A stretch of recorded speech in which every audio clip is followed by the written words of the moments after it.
Hi guys, today aalamin natin yung basic components ng isang computer. Mag-start muna tayo sa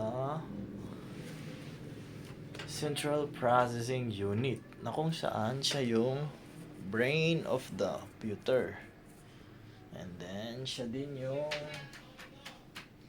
nagpo-process or nagbibigay ng instruction, and siya yung nagpe-performs sa mga calculations. Next naman is yung motherboard. Ang motherboard, siya yung main circuit board na nakakonect lahat ng mga components ng isang computer. Like, for example, random access memory. Next naman is yung random access memory. Ano lang to, guys? Temporary memory na kung saan once na nag-start yung PC mo or computer mo, automatic nang gumagana yung random access memory. And then once na napatay mo na yung computer mo, automatically na maka-clear na lahat yung data. Next, yung ano naman guys, the power supply na kung saan nagko-convert siya ng electrical power from an outlet papunta sa into usable power para mapagana ang isang computer. Next naman tayo, cooling fan. Ito mas mahalaga to, guys, kasi siya yung nagre-regulate ng temperature ng isang components para maiwasan yung pag-init nito upang maiwasan na masira habang ito'y ginagamit natin. Next naman is yung hard drive. Dito lahat na i-store yung mga data permanently. Kasama na dito yung operating system. Next, yung ano niya, yung mga files na sinave natin. Next tayo guys kay monitor.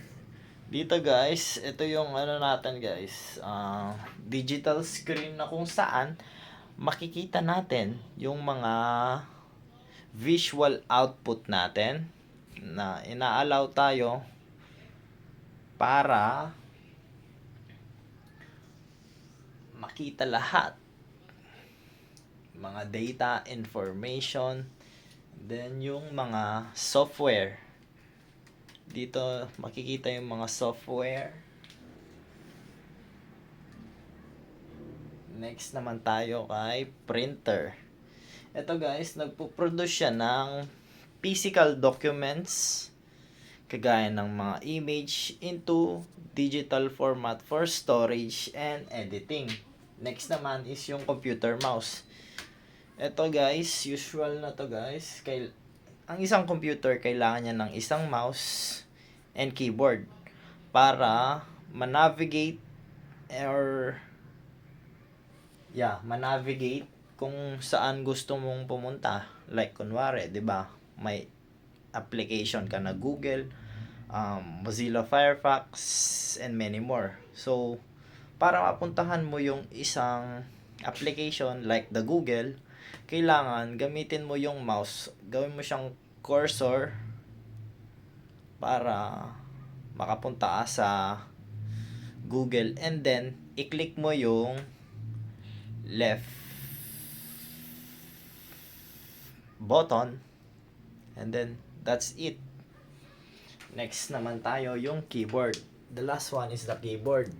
Dito guys, maraming mga symbols and letters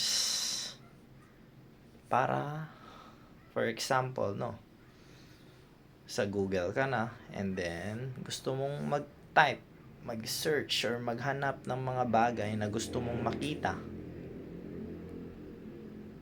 So, kailangan mong gumamit ng keyboard para ma-type yung gusto mong hanapin. And that's it. Thank you for watching.